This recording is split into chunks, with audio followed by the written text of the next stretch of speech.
తెలుగు రాష్ట్రాల్లో ప్రాజెక్టులు నిండుకుండలా మారాయి. ఎగువ నుంచి వస్తున్న వరదలతో ప్రాజెక్టులు పూర్తి స్థాయిలో నిండాయి. 2 ఏళ్ల తర్వాత శ్రీశైలం నాగార్జున సాగర్ ప్రాజెక్టు క్రస్ట్ గ్లేట్లు ఎత్తారు.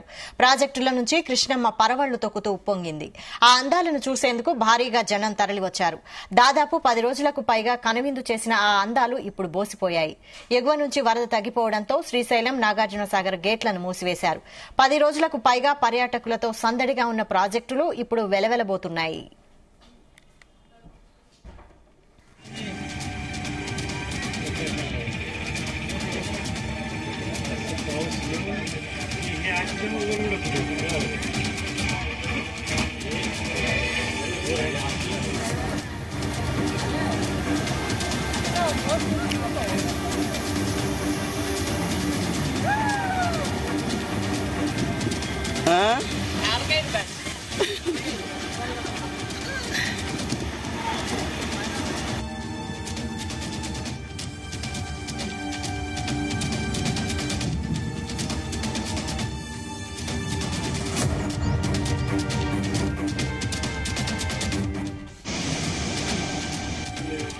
తెలుగు రాష్ట్రాల్లో ప్రాజెక్టులు నిండుకుండలా మారాయి.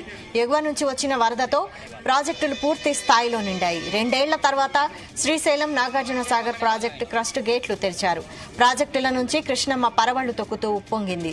ఆ అందాలను చూసేందుకు భారీగా జనం తరలివచ్చారు. దాదాపు 10 రోజులకు పైగా కనువిందు చేసిన ఆ అందాలు ఇప్పుడు బోసిపోయాయి. ఎగువ నుంచి వరద తగ్గిపోవడంతో శ్రీశైలం నాగార్జున సాగర్ గేట్లను మూసివేశారు. 10 రోజులకు పైగా పర్యాటకులతో సందడిగా ఉన్న ప్రాజెక్టులు ఇప్పుడు వెలవెలబోతున్నాయి.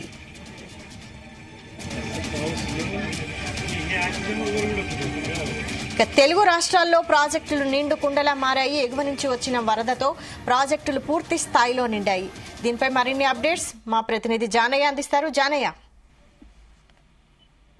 కృష్ణా పరివాహక ప్రాంతంలో ఉన్నటువంటి కృష్ణా బేసిన్ కి సంబంధించినటువంటి ప్రాజెక్టులన్నీ కూడా నిండు కుండలా మారడం జరిగింది. ఏదైతే పైనుంచి వచ్చినటువంటి వరదతోటి ప్రాజెక్టులన్నీ జలకలను సంతరించుకోవడంతో పూర్తి స్థాయిలో నిండడం, అలాగే కొన్ని రోజుల పాటు గేట్లు తీయడంతో పర్యాటకులు కూడా ఇప్పటి వరకు ఏదైతే ఈ గేట్ల ఓపెనింగ్ సంబంధించి కూడా 10 రోజుల పాటు పర్యాటకుల తాకిడి కూడా ప్రాజెక్టులకు భారీగా వచ్చిందని చెప్పవచ్చు. అయితే ఎగువ ప్రాంతానికి సంబంధించినటువంటి ఆల్మట్టి నుంచి మొదలు పెడితే దాదాపుగా పులిచింతల ప్రాజెక్టు వరకు కూడా అన్ని ప్రాజెక్టులు దాదాపుగా పూర్తి స్థాయి నీటి మట్టానికి చేరుకోవడం జరిగింది. నాగార్జున సాగర్ ప్రాజెక్టు సంబంధించి అయితే దాదాపుగా 10 రోజుల పాటు ఈ నెల 5వ తారీఖున గేట్లు ఓపెన్ చేయడం జరిగింది. పైనుంచి భారీ వరద రావడంతో ప్రాజెక్టుకు సంబంధించినటువంటి 26 గేట్లను కూడా 3-4 రోజుల పాటు 26 గేట్లను ఎత్తి దిగువకు నీటిని విడుదల చేయడం.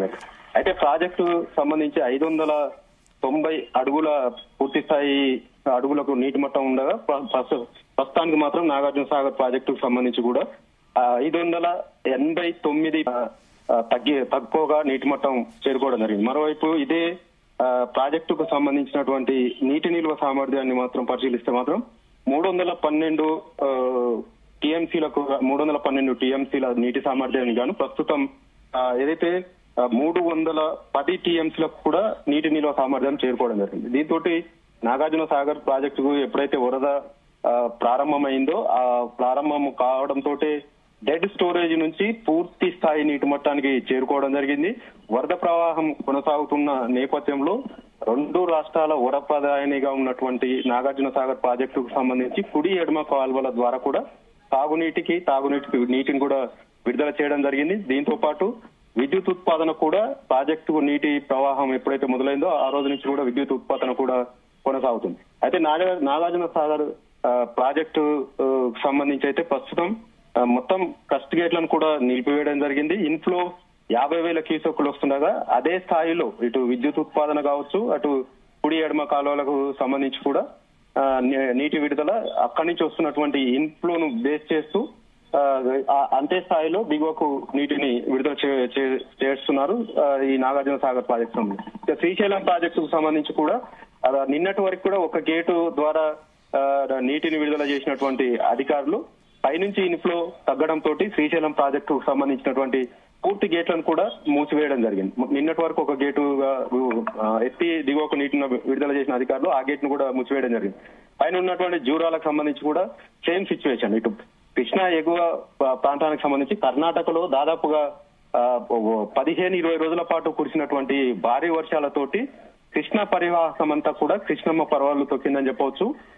ఏదైతే బేసిన్ కృష్ణా నదికి సంబంధించి మాత్రం పైనుంచి చివరి వరకు కూడా ప్రకాశం బ్యారేజ్ వరకు కూడా ఈ ప్రవాహం కొనసాగడం జరిగింది. నాగార్జున సాగర్ ప్రాజెక్టుకు వచ్చినటువంటి వరదతోటి దాదాపుగా 90 టీఎంసీల నీటిని దిగువకు ఏదైతే పైనుంచి వచ్చినటువంటి వరదను 90 టీఎంసీలకు పైగా దిగువకు నీటిని విడుదల చేయడం జరిగింది. ఇక పులిచింతల ప్రాజెక్టు కూడా దాదాపుగా విద్యుత్ ఉత్పాదన కూడా నిలిచిపోవడం జరిగింది. పూర్తి డెడ్ స్టోరేజ్ కి చేరుకోవడం కూడా అక్కడ విద్యుత్ ఉత్పాదన లేకుండా ఉండడం తోటి నాగార్జున సాగర్ గేట్లను ఎత్తిన తర్వాత అక్కడ కూడా విద్యుత్ ఉత్పాదన కొనసాగుతుంది.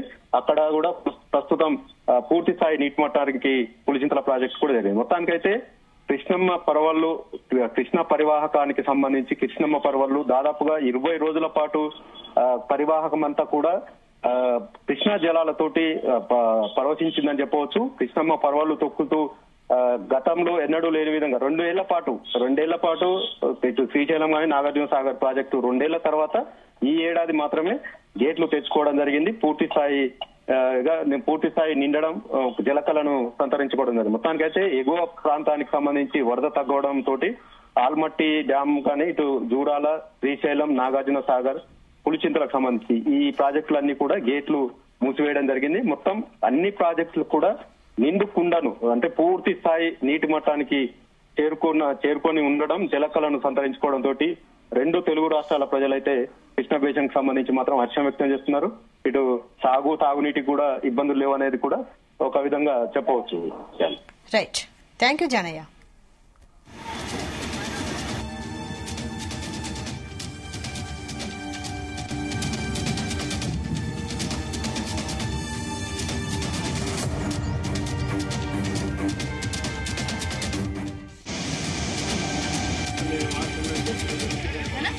वोटिंग कैसे लेके अच्छे पकड़े वाला